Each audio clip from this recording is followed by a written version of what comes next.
नमस्कार दोस्तों, स्वागत है आप सबका आपके अपने YouTube चैनल डिवाइन क्लासेस पे। मैं देवेंद्र सिंह राठौड़ आपके CET 10+2 के जो क्वेश्चन की जो हमारी सीरीज चल रही है उसी को मैं आगे बढ़ाते हुए आज हमारा इसका जो 10+2 का एक लास्ट लेक्चर बचा है वो हम कर रहे हैं। अब देखो, अभी तक के जो हमने 5 लेक्चर अपलोड करे हैं उसमें आपका बहुत ही अच्छा रिस्पॉन्स है और काफ़ी लोगों ने कमेंट भी करा है और अब हमारे को सहारा है इस चीज़ के मामले में। और तो मैं ये चाहता हूँ कि आप लोग इसको आगे कंटिन्यू बनाए रखिए। सबसे पहले अपन बात कर लेते हैं आज के कोट की, क्या कहना चाहते हैं। देखो क्या बोला है कि ढूंढोगे अगर तो ही मिलेंगे रास्ते, ढूंढोगे अगर तो ही मिलेंगे रास्ते, मंजिलों की फितरत है जो कभी खुद चलकर नहीं आती। इसका मतलब हम अगर खुद मेहनत करेंगे लगातार तो निश्चय ही हमारे सामने रास्ते निकलते जाएंगे और एक न एक दिन हम मंजिल के पास जरूर पहुंचेंगे। तो इसलिए लगातार हमें मेहनत और सही मार्गदर्शन में काम करना चाहिए। धन्यवाद। तो शुरुआत करते हैं आज के प्रश्न की। पहले अपन बात करते हैं क्वेश्चन नंबर 1 की। देखो क्या बोला है, चीनी की कीमत 25% बढ़ जाती है, ठीक है। खपत में कितने परसेंट कमी करें ताकि खर्च ना बढ़े। सबसे पहले क्वेश्चन को ये सोचना है कि जो कीमत है, क्या बताया आपको, कीमत दो कंडीशन हो रखी है, एक तो पहले की और एक अब की। अब देखो कीमत बढ़ गई तो पहले मैं मानता हूं 100 थी, कितनी थी, अब कितनी होगी 125। मतलब जो चीज पहले 100 की मिल रही थी वही चीज अब कितने की मिल रही है आपको, 125 की। अब पहले इसको अपन काट के छोटी कर लेते हैं। देखो 25 से कटेगा 4 बार, 25 से कटेगा 5 बार, मतलब जो चीज पहले 4 रुपए की थी तो अब कितने के रुपए की होगी, 5 की। लेकिन आप कितने रुपए लेके आए हो, 4 रुपए लेके आए हो, तो इसका मतलब आपको कम सामान मिलेगा। कितने का कम मिलेगा, 1 का। कितने का मिलेगा, 1 का। क्यों मिलेगा, क्योंकि अभी रेट कितने की चल रही है, 5 की, तो अभी ये चलेगा 5 पे। और परसेंटेज चाहिए तो इंटू क्या करोगे, 100। अब देखो 5 का भाग 100 में दोगे कितनी बार जाएगा, 2 और 0 20%, कितना आ जाएगा। तो इसका मतलब यहाँ पर ये क्लियर है कि अगर वस्तुओं की कीमत 25% बढ़ रही है तो आपको खपत कितने परसेंट कम करनी पड़ेगी, 20%, ताकि आपका खर्च जो पहले हो रहा था वो का वो अब रहे। आई बात समझ में। अब अपन बात करते हैं क्वेश्चन नंबर 2 की। देखो ये बोला कि एक लड़के की वर्तमान आयु अपनी मां की आयु की 1/3 है। यदि मां की आयु x वर्ष है तो बताना कि 15 साल बाद लड़के की आयु क्या होगी। सबसे पहले देखो,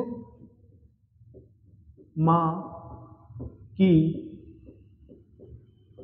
आयु ये दिया आपको x वर्ष, कितना दिया है।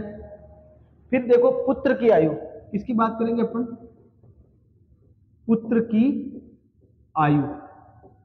अब देखो ये बोला कि लड़के की जो आयु है वो माता जी की आयु की 1/3 है, तो आप बोलोगे x/3। कितना बोलोगे, x/3। अब ये कंडीशन है ये वर्तमान की, किसकी है।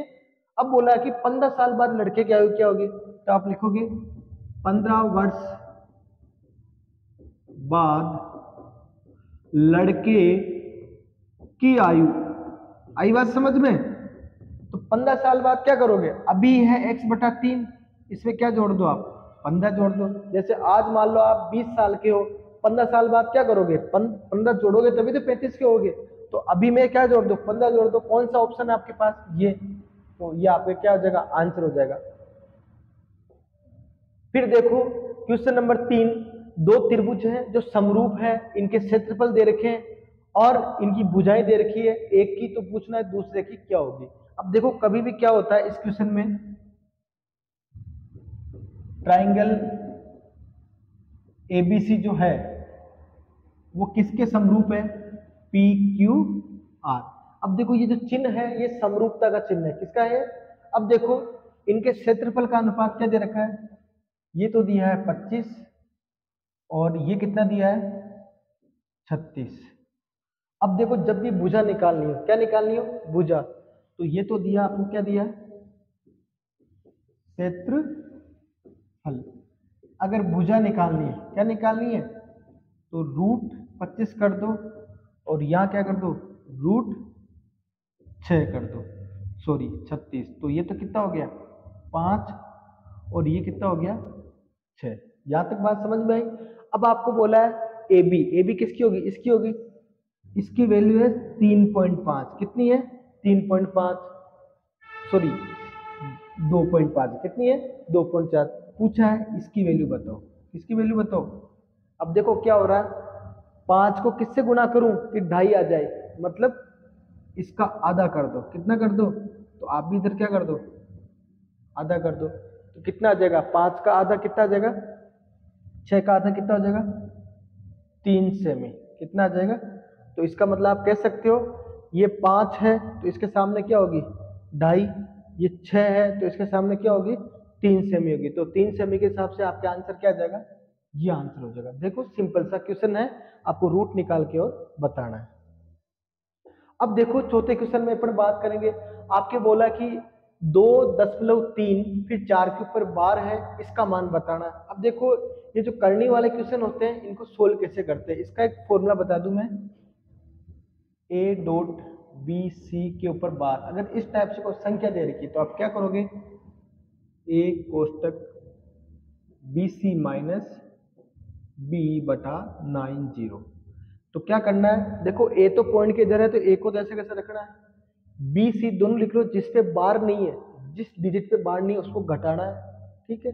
और नीचे जितने पे बार है, कितने पे बार है, एक संख्या बार है तो एक बार 9 लिख लो। कितने पे बार नहीं है, यहाँ पर एक पे नहीं है, पॉइंट के इधर वाले भी ध्यान देना, उधर पे ध्यान नहीं देना। तो यहाँ एक नंबर पे बार नहीं है तो एक बार क्या लिख दो, 0 लिख दो। अब आपको क्या दे रखा है 2.34 बार, तो देखो 2 तो ऐसा कैसा रहेगा, यहां लिखो आप 34 माइनस, अब देखो यहां 3 घटा लो, क्या घटा लो, और नीचे क्या लिख दो 90। अब देखो 2 सही, 34 में से 3 के कितने बचे 31 बटा 90। अब कैसे करोगे, 90 दूना 180, 180 में ये जोड़ लो 211, 211 बटा 90, जो कि आप ऐसे क्या हो जाएंगे आंसर हो जाएंगे। तो ये भी देखो एक सिंपल क्वेश्चन है, बस आपको एक तरीका पता होना चाहिए। 211 बटा 90 आपके ये हो जाएगा। अब देखो यहाँ पर 99 भी दिया, 99 तो होगा ही नहीं, ये भी और नहीं होगा। अब ये 234 ही हो गया, तो इसलिए आपको थोड़ा सा ध्यान रखना है इन क्वेश्चनों का। देखो ये सीरीज का क्वेश्चन है, रीजनिंग का हो चाहे मैथ्स का हो, आप इसको कैसे सोल्व करोगे। देखो एक चीज हमेशा ध्यान रखनी, यहाँ रूट है, यहाँ विदाउट रूट है, फिर वापस रूट आ गया, फिर रूट हट गया, तो इसका मतलब वापस रूट आएगा, रूट तो चारों में, तो ये वाला तुक्का तो अपन लगा ही नहीं सकते। अब देखो कभी भी अगर कोई संख्या रूट में 2 है, 1 मिनट के लिए मानो अगर ये 2 हो गई तो इसका मतलब क्या हो रहा है, इनटू क्या कर रहे हैं रूट 2 कर रहे हैं, तभी तो ये क्या हो जाएगा, दोनों मिलके क्या बन जाती है 2 बन जाती है। इसका मतलब 0.1 को 0.1 से गुणा करेंगे तो रूट वाले को तो आ गया। अब इसको मैं वापस रूट 0.1 से गुणा तो करूं तो वापस ये चीज बन गई। अब देखो अब इसको 0.1 रूट से मल्टीप्लाई करें तो इसका भी क्या बन जाएगा 0.1। तो देखो 0.1 तो पहले से था, इसको मैंने क्या मल्टीप्लाई करा 0.1 से, तो ये दोनों मिलके क्या हो जाएंगे 1 इंटू 1, 1 2 अंक छोड़ के पॉइंट लगा दो ना। देखो यहाँ पर यही हो रहा है क्या। अब क्या करना, अगला पद चाहिए तो इंटू क्या कर दो रूट 0.1। तो देखो ये किस में आ रहा है 0.1 अपॉन 0.1, है ना, ये वाला आंसर हो जाएगा आपके, है ना। तो देखो क्वेश्चन बहुत ही बारीक सा है, क्या कर रहे हैं अपन, इसको गुणा कर रहे हैं रूट 0.1 तो ये आ गया, फिर इसको रूट 0.1 से गुणा करें तो ये आ गया, फिर गुणा करा देखो रूट 0.1 है ना, उसको रूट 0.1 से गुणा करा तो क्या बन गया ये 0.1, पहले से 0.1 था ही, तो दोनों को मल्टीप्लाई करेंगे तो क्या आ जाएगा 0.01। अब देखो कहने का मतलब अपने को हर नंबर को इससे मल्टीप्लाई करना है, तो अब जो नंबर आएगा वो आपके इस फॉर्म में आना चाहिए। क्लियर हुई बात। तो देखो ये किस में आंसर आ रहा, फर्स्ट में आ रहा आपके। अब देखो आपको बोला tan theta plus sec theta बराबर एक्स, तो पूछा x square minus 1 upon x square plus 1। अब देखो इसको अपन एक शॉर्ट मेथड से करेंगे कि मैं एक ट्राइंगल ले लेता हूं मन से, है ना, जैसे एक त्रिभुज ले लिया मैंने, एक सॉरी इसको मान रहा हूं मैं 3, इसको मान रहा हूं मैं 4, इसको मान रहा हूं 5, ये अपने है थीटा ना। देखो इसमें कहा है सेक थीटा, क्या कहा इसने सेक थीटा। सेक का जो फॉर्मूला क्या होता है कर्ण बटा आधार क्या होता है?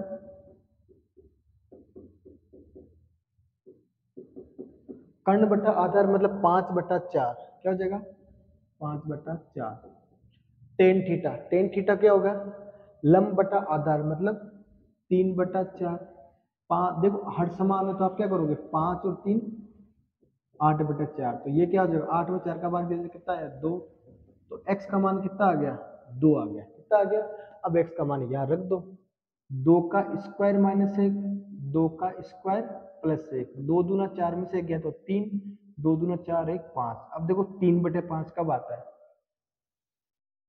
3/5 देखो 10 में तो आएगा नहीं, 10 होता है 3/4।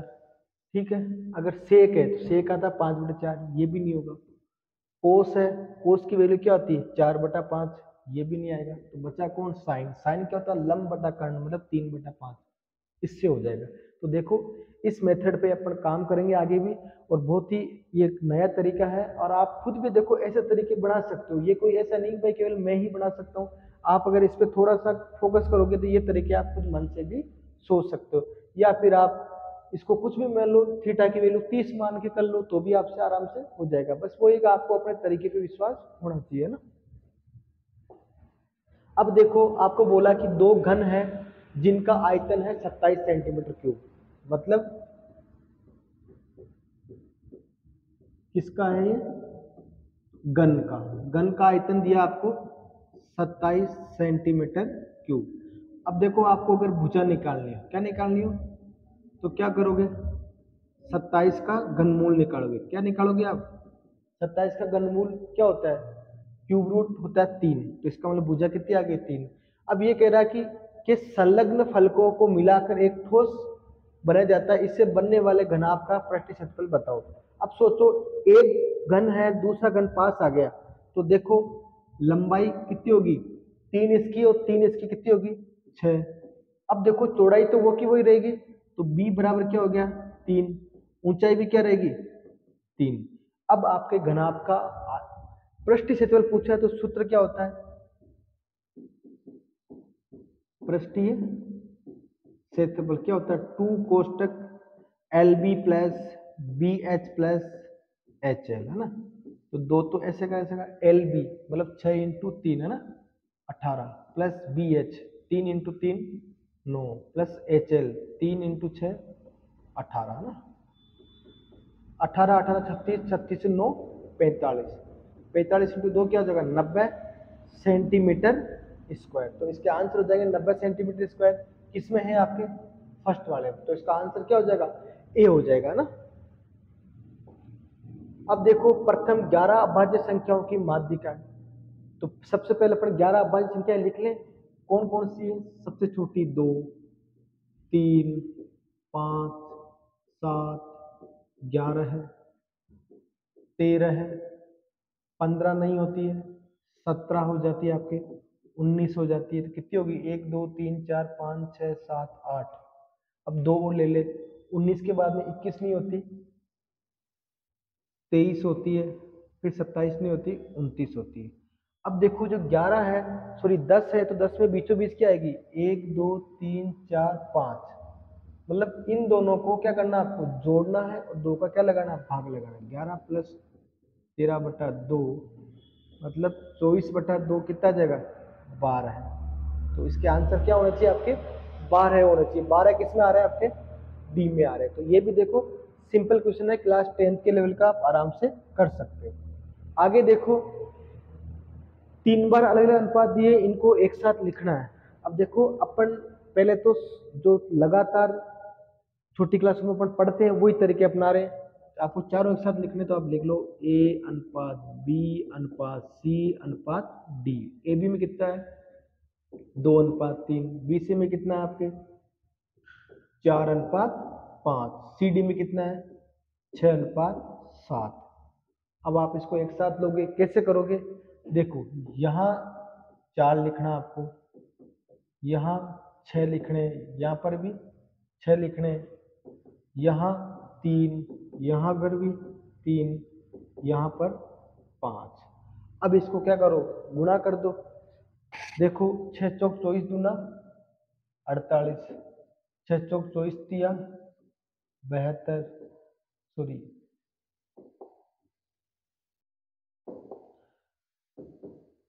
6 पंजो 30, 30 तिया 90, फिर 5 तिया 15, 7 105। अब देखो ये सब वापस 3 से कट जाएंगे, 3 से कटेंगे 16 बार, 16 सब में आ रहा है, 3 से कटेंगे 24 बार, 3 से कटेंगे 30 बार, और 3 से कटेंगे तो 16 24 30 35, 16 24 30 35 केवल किस में आ रहे हैं, इसमें आ रहे हैं। अब देखो ये तो हो गया बेसिक तरीका, अपन इसको फटाफट कैसे करें।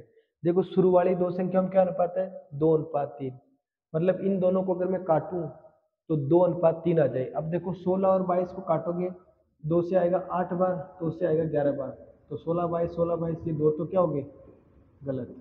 अब बच गया 16 24 16 24। अब देखो 2 से काटोगे 8, 8 से काटोगे 2 बार, 8 से काटोगे 3 बार, ये भी बन रहा है ये भी बन रहा है, तो दोनों बन रहे हैं।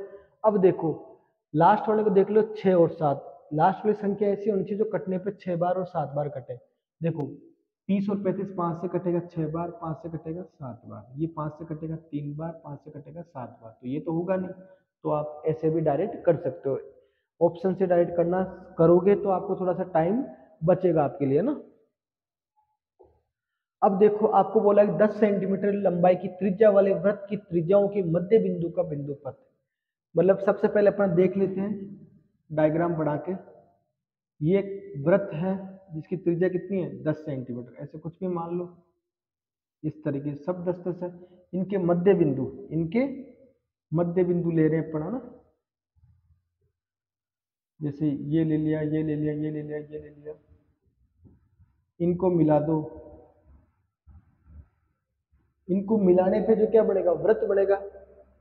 अब देखो इसकी पूरे की 10 है तो आधे कितनी होगी 5, तो वो वृत्त कौन सा बनेगा 5 सेंटीमीटर का, तो 5 सेंटीमीटर का बनेगा, लेकिन सकेंद्रीय, मतलब इस बाहर वाले का केंद्र भी यही होगा और इस अंदर वाले का केंद्र भी क्या होगा यही होगा। तो इसका मतलब आप बता सकते हो कि ये 5 सेंटीमीटर त्रिज्या का एक सकेंद्रीय वृत्त होगा, मतलब इसी पॉइंट से 5 का बन रहा है, इसी पॉइंट से 10 की रेडियस का वृत्त बन रहा है। तो ये भी देखो लैंग्वेज का क्वेश्चन है, बस थोड़ा सा आपको ज्योमेट्री की समझ होती है तो आप आराम से कर सकते हो इसको। अब देखो आपको एक समीकरण दे दी, इसके लिए कौन सी बात सत्य है जबकि इसके दोनों मूल समान है। हमेशा ध्यान रखना जब भी दोनों मूल समान होते हैं तो आपको ये पता होना चाहिए b² - 4ac बराबर क्या होता है 0 होता है। क्या होता है b² - 4ac बराबर 0। तो यहां से आप कह सकते हो b² बराबर क्या होना चाहिए 4ac। अब देखो आप कहोगे कि ये abc कौन होते हैं, जो x² के साथ होता है उसको तो बोलते हैं a, जो x के साथ होता है उसको बोलते हैं b, और जो तीसरा पद होता है उसको क्या बोलते हैं c, जिसको बोलते हैं अपन अक्षर। अब इसमें रख दो b की जगह क्या है 2tc, 2tc का स्क्वायर बराबर 4, a की जगह क्या है 1 + t², c कौन है तीसरा पद c² - a²। अब इसको सोल्व कर लेते हैं, स्क्वायर करोगे 2 का तो क्या हो जाएगा 4t² c² बराबर 4। अब देखो इनको मैं सोल्व करता हूँ, एक को c² से गुणा करोगे c² माइनस एक को a² से गुणा करोगे तो a² प्लस, अब t को c² से गुणा करोगे तो t² c² है ना, फिर -t² a²। अब देखो इस 4 से तो क्या हो जाएंगे ये 4 कट जाएंगे, क्यों इधर भी 4 है इधर भी 4 है। अब देखो यहाँ t² c² आ रहा है, यहाँ पर भी t² c² आ रहा है, ये उधर जाके माइनस होगा तो भी कटेगा, तो आप यूं ही काट दो। तो यहाँ एक्चुअल में क्या बचेगा c² - a² - t² a², है ना। तो अपन क्या करते हैं इन दोनों को उस तरफ ले जाते हैं, तो a² प्लस t² a² बराबर c²। अब देखो दोनों में कॉमन क्या आ रहा है a², तो a² आप बाहर ले लो, अंदर क्या बचेगा 1 प्लस बराबर c²। अब देख लो ये किसमें मैच कर रहा है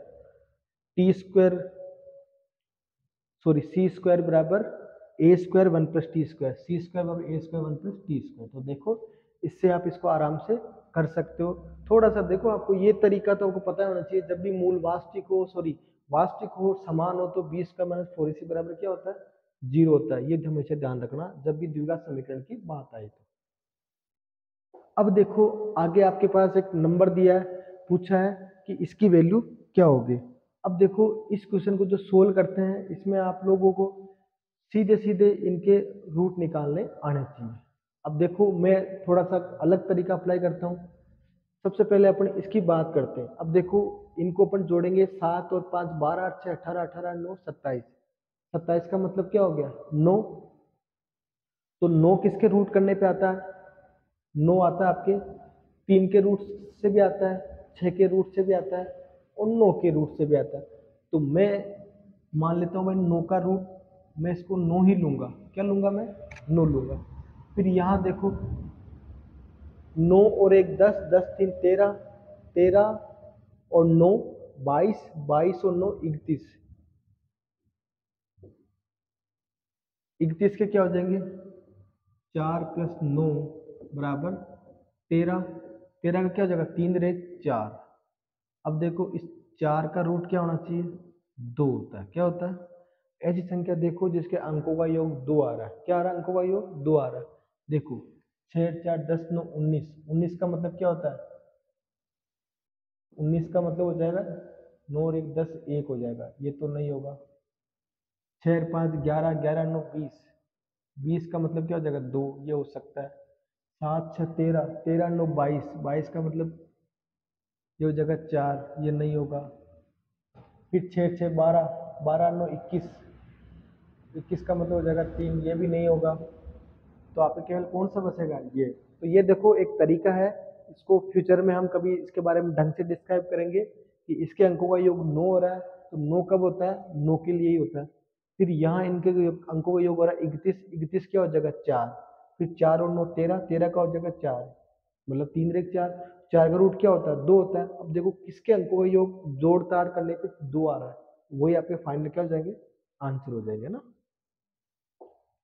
अब देखो ये क्वेश्चन दिया 147 - 1/4 √48 - 75 और √3 का आपको मान दिया है। तो पूछा कि इसका मान क्या होगा।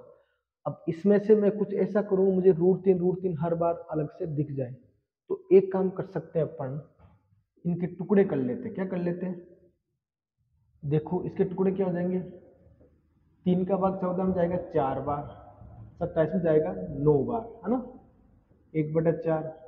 फिर यहाँ पर देखो 48 के टुकड़े क्या होते हैं, 3 × 16 माइनस 75 के टुकड़े क्या होते हैं, 5 सॉरी यहाँ थोड़ा सा हमें करेक्शन कर लेना है, 3 × 25। अब देखो 49 का रूट क्या होता है 7, तो ये हो जाएगा 7√3 माइनस 1/4 तो है ही। 16 का रूट क्या होता है 4√3। फिर माइनस 25 का क्या हो जाएगा 5√3। अब देखो यहाँ पर करेंगे क्या अपन, इस 4 से ये 4 तो कट गए, तो यहाँ क्या बचा 7√3 माइनस √5 माइनस सॉरी √3 चल रहा है, अपन ने गलत लिख दिया, और यहाँ पर 5√3। अब देखो यहाँ √3 कितनी बार है 7 बार, और यहाँ कितनी बार है 5 बार, और यहाँ 1 बार। तो 7 में से 6 गए तो कितने हो जाएंगे 1 बार, तो 1√3 मतलब √3। और √3 की वैल्यू क्या दे रखी है आपको 1.732। तो यही आपका क्या हो जाएंगे आंसर। क्या करा था अपन ने, इसके टुकड़े हो जाएंगे 3 × 49, इसके टुकड़े हो जाएंगे 3 × 16 48, 75 के टुकड़े क्या होते हैं 3 × 25, 49 के 7√3 हो गया, 16 के 4√3 और 25 के 5√3। अब देखो इस 4 से ये 4 तो कट गया, तो यहाँ तो बचा 7√3, यहाँ केवल √3 और यहाँ 5√3। अब देखो ये तो 7 तो प्लस का है और ये दोनों किसके हैं माइनस का, ये 5 बार और ये 1 बार, तो कितने को 6 बार, और 7 में से 6 घटाओगे तो कितना बचेगा 1 बार √3। तो 1 बार √3 की वैल्यू कितनी होती है 1.732। तो इस प्रकार से आप आराम से इसको कर सकते हैं। इस क्वेश्चन को एक बार आप अपने हाथ से करोगे सोल्व आउट, तो आपको थोड़ा सा कॉन्फिडेंस आएगा। अब देखो अगला क्वेश्चन एकदम सिंपल है कि 530 रुपए में कोई घड़ी खरीदी है और उसको 24% हानि होती है, तो बताओ हानि कितने रुपए की होगी। तो मुझे क्या करना है, सीधा मुझे पूछा हानि कितनी है, तो मैं क्या करूंगा 530 का कितना निकाल दूं 24%, कितना निकाल दूं कैसे, 1 0 से 1 0,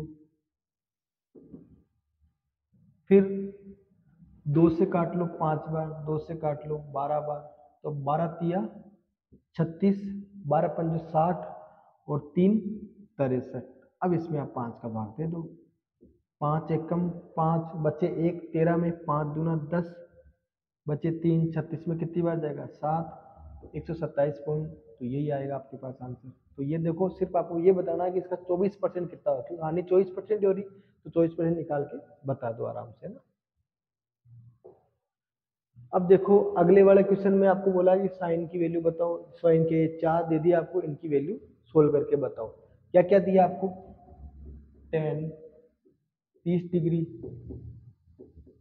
साइन 45 डिग्री, साइन 60 डिग्री और साइन 90 डिग्री। अब यहाँ देखो आपको टेबल याद होने चाहिए।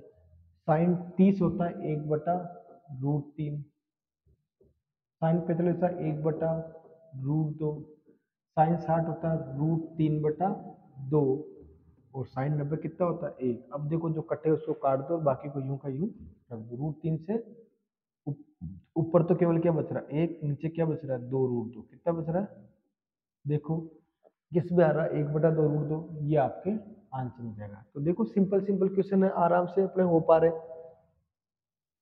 अब देखो आपको आगे बोला है कि एक आदमी शुरू के 4 महीने में औसत 1800 रुपये खर्च कर रहा है, मतलब हर महीने के, फिर अगले 8 महीनों में हर महीने कितने कर रहा है 2000 रुपये खर्च कर रहा है, फिर ये कह रहे हैं कि भाई साल के अंत में वो 5600 रुपये बचा रहा है, तो बताना है कि उसकी मासिक आय कितनी है। तो सबसे पहले मुझे ये पता होना चाहिए वो साल भर में कमा कितना रहा।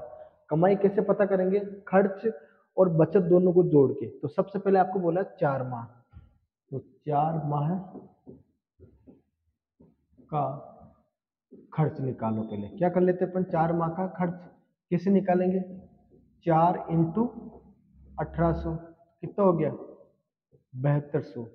फिर निकालना आपको 8 महीने का, कितने महीने का निकालना भाई आपको 8 महीने का।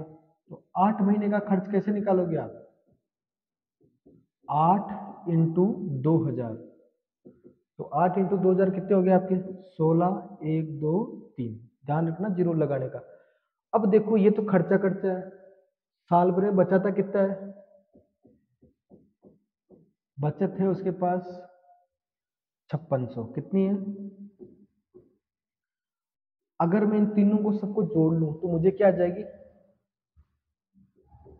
वार्षिक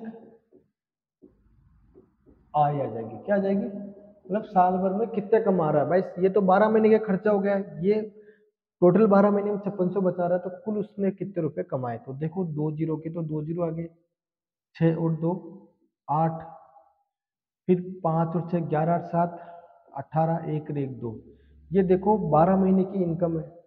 तो मासिक आय पूछा आपको, क्या पूछा आपको, मासिक आय पूछा है। तो क्या करोगे, 28800 में किसका भाग देते हो 12 का, किसका भाग देते हो 12 का भाग दोगे, 12 दूना 24, फिर 48 में 12 चौक 48 और 00, इसका मतलब वो महीने के कितने रुपए कमा रहा है 2400 रुपये। तो देखो सिंपल सा क्वेश्चन है, बस पढ़ना, अगर आपने ढंग से पढ़ा है तो आंसर भी आप ढंग से दे दोगे। तो आप आराम से बता सकते हो आय कितनी होगी इसकी 2400 रुपये। आई बात समझ में। अब देखो आगे क्या बोला, एक समचतुर्भुज का विकर्ण दिया 12 सेमी, उसका क्षेत्रफल 30 सेमी, तो समचतुर्भुज की प्रत्येक भुजा की लंबाई बताओ। अब देखो पहले समचतुर्भुज के बारे में बात कर लेते हैं, कैसा क्या होता है। ये होता है चारों भुजाएं क्या होती है बराबर होती है, और ये इसके क्या होते हैं विकर्ण होते हैं। बस इसमें एक ही शर्त होती है, विकर्ण छोटे बड़े होते हैं, एक बड़ा होगा तो एक क्या होगा छोटा, क्योंकि भुजाएं चारों बराबर है। अगर दोनों विकर्ण बराबर हो गए, चारों भुजाएं बराबर होगी तो ये वर्ग बन जाएगा। लेकिन समचतुर्भुज की यही खासियत होती है। इसका एक विकर्ण है 12 का, इसका मतलब मैं मान लेता हूँ ये 6 है, ये भी कितना है 6। अब ये वाला विकर्ण मुझे पता नहीं है। अब देखो समचतुर्भुज का क्षेत्रफल, किसका सम चतुर्भुज का क्षेत्रफल का जो सूत्र होता है वो होता है 1/2 इंटू विकर्णों का गुणा, है ना। क्वेश्चन में क्या दे रखा है, ये 30 दे रखा है, तो यहाँ क्या लिख दो आप, 30 बराबर 1/2 इंटू विकर्णों का गुणा, एक विकर्ण तो कितनी है 12, कितनी है, दूसरे को आप कुछ भी मान लो x, क्या मान लो। अब देखो 2 से काटोगे 6 बार, 6 का भाग 30 में कितनी बार जाएगा, 5 बार।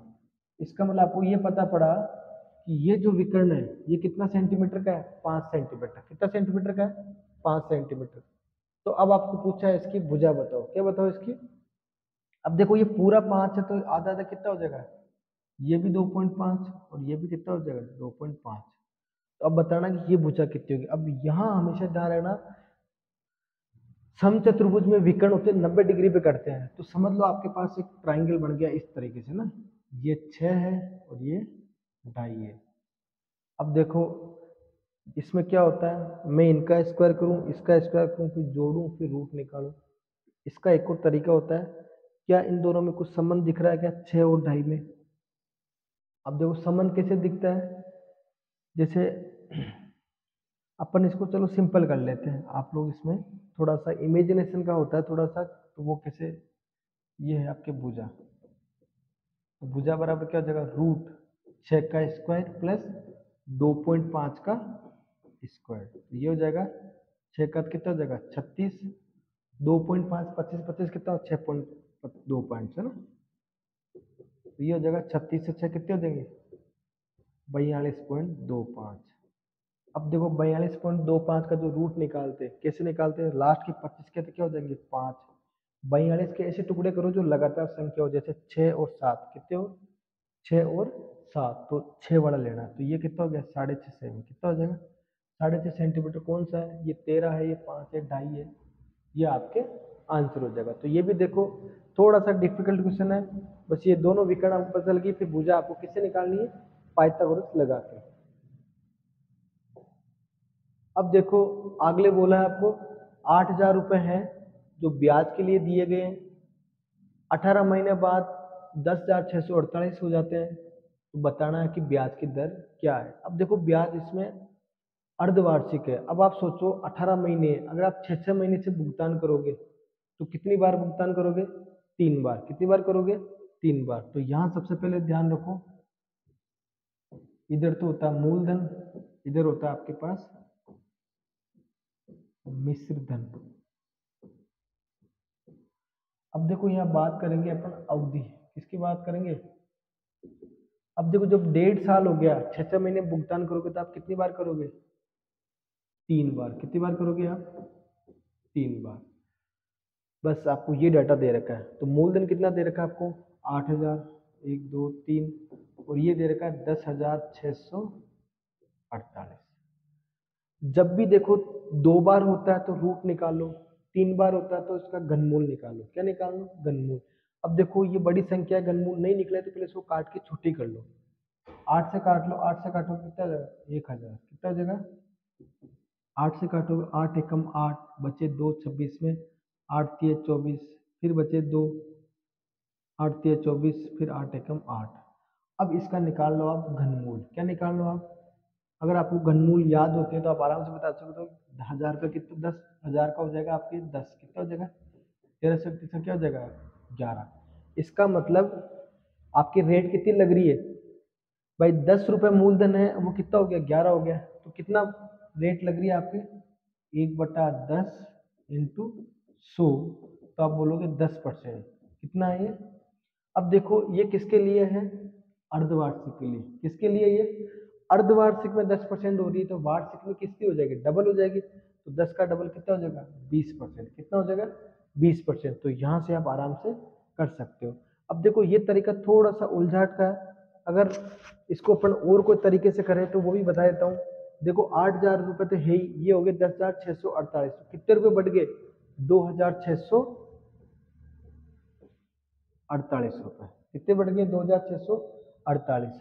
अब देखो ये कितने बढ़े आपके 8 1 2 3, और आपको 100% पे निकालना है, तो कैसे करोगे, 2 जीरो से 2 जीरो 1 जीरो क्या लगा दो पॉइंट, 8 से काटोगे, 8 तिया 24, फिर बचे 2, 8 तिया 24, मतलब 33.1। अब आप सोचो जब 1.5 साल में 33 मिल रहा है, कितना मिल रहा है तो इसका मतलब एक साल में कितना होना चाहिए, एक साल में होना चाहिए, अगर ये मान लो 20 होता तो 20 का आधा कितना होता 10, 20 से 10 कितना हो गया 30, 30 से थोड़ा ज़्यादा होगा। अगर आप मान लो 17.5 लेते, 17.5 एक साल का, तो आधे साल का कितना होता 8, 17 8 23 ही होता, ये भी नहीं होता। अगर आप पहले साल का 25 लेते तो 25 से 12 कितने हो जाएंगे 37, ये भी नहीं होता। अगर आप 15 लेते 15 और 7 22 होता, ये भी नहीं होता। तो ये एक तरीका है थोड़ा सा आपका अनुमान लगाने का, इस तरीके से वो अनुमान लगा सकते हो कि 20% आपके फिट बैठता है ना, थोड़ा सा अप्रोक्सीमेट पे चलना आपको। अब देखो लास्ट क्वेश्चन है, बहुत ही अच्छा क्वेश्चन है। इसमें देखो अपने को करना क्या है, एक त्रिभुज है जिसके 2 बाहर के कोण है, अंदर के कोण ज्ञात करने हैं ना। तो आपको जेड पूछा है, क्या पूछा है जेड। अब देखो सबसे पहले ध्यान रखो, अगर कोई स्ट्रेट लाइन होती है, क्या होती है आपके स्ट्रेट लाइन होती है सीधी रेखा, तो उसमें हमेशा एक चीज ध्यान रखना, उस पे बनने वाले कोणों का योग होता है 180 डिग्री। कितना होता है उसके अंदर 180 डिग्री। अब देखो अगर ये 156 है तो अंदर कितना बनेगा, 180 में 56 घटा लो, मतलब ये होगा 24 डिग्री। कितना हो जाएगा। इसी प्रकार यहाँ 180 में से 64 घटाओ तो ये कितना हो जाएगा, 60 में से गए तो 116 डिग्री। कितना डिग्री आ गया 16 डिग्री। ये बात तो आप आराम से समझ सकते हो, क्यों, क्योंकि इसको भी 180 में से घटा लो, इसको भी 180 में से घटा लो, तो ये अंदर वाले कोण आपको पता चल जाएंगे। अब देखो अपने को पता है तीनों कोणों में योग कितना होता है 180, क्या x plus y plus z बराबर कितना होता है 100, x कितना आपके 24, y कितना 116 प्लस जेड बराबर 180 डिग्री। जेड चाहिए 116 में 24 जोड़ोगे, 116 और 4 20 20 140, तो 180 में से कितना घटा दो 140, तो आप कहोगे जेड कितना आ जाएगा 40 डिग्री। तो यहाँ से आप आराम से बता सकते हो कि जेड की जो वैल्यू है वो कितनी हो जाएगी आपके 40 हो जाएगी, और एक सिंपल सा क्वेश्चन आपसे सोल्व हो जाएगा ना। तो ये देखो हमारे 10+2 की आपके जो सीईटी की जो लास्ट सीरीज थी, आज हमने पूरे करके बता दिए आपको। और जो भी आपको अच्छा लगे या जो भी आपको कुछ सुधार की गुंजाइश का कुछ आप सुझाव देना चाहें तो वो आप कमेंट करके बता सकते हैं कि भाई हमारे से क्या छूट रहा है या क्या हम आपको बता नहीं पा रहे। तो उससे क्या है कि आपको भी हम और कुछ एक्स्ट्रा बता पाएंगे, और आपकी छोटी छोटी समस्याएं हैं उनका भी समाधान हो जाएगा। तो सबसे पहले ये है कि मैं ये आशा करूंगा कि भाई आप लोग इनको वीडियो को देखेंगे और आगे भी लोगों को बताएंगे कि जो भी सीईटी की तैयारी कर रहे हैं या राजस्थान में एलडीसी वगैरह की इनकी तैयारी कर रहे हैं, तो उनको ये वीडियो बहुत ही बेनिफिशियल होगी, उनके लिए बहुत ही इम्पोर्टेंट है। तो आप लोग उनको ज़रूर ये सेंड करें शेयर करके, या जब वो पढ़ रहे हो तो उनको चला के बताएं कि देखो ऐसे ऐसे हमने क्वेश्चन सोल्व कराए, ताकि उनका भी फायदा हो जाए। क्योंकि देखो किताबें हैं, किताबों में कई किताबें ज्ञान का भंडार है, लेकिन वो ये कि हर कोई इस भंडार को ले नहीं सकता। लेकिन वो ये कि अगर हम यहाँ आपको एक एक क्वेश्चन सोल्व करा रहे हैं तो इससे आपको निश्चित ही फायदा ही होगा, क्योंकि किताब है वो बोल नहीं सकती, लेकिन यहाँ हम आपको बोल के उस चीज़ को रिएक्ट करके बता रहे हैं कि कैसे क्या होता है, तो आपको ज़रूर वो चीज़ समझ में आएगी। आशा करता हूँ कि आप लोगों को ये वीडियो बहुत ही अच्छा लगा होगा, और आगे भी हम इसमें नेक्स्ट में सीईटी में ग्रेजुएशन लेवल की सीरीज लेके आएंगे, जिसमें हम ग्रेजुएशन में जितने पेपर हुए उनके क्वेश्चंस का सॉल्यूशन कराएंगे। धन्यवाद, जय हिंद, जय भारत।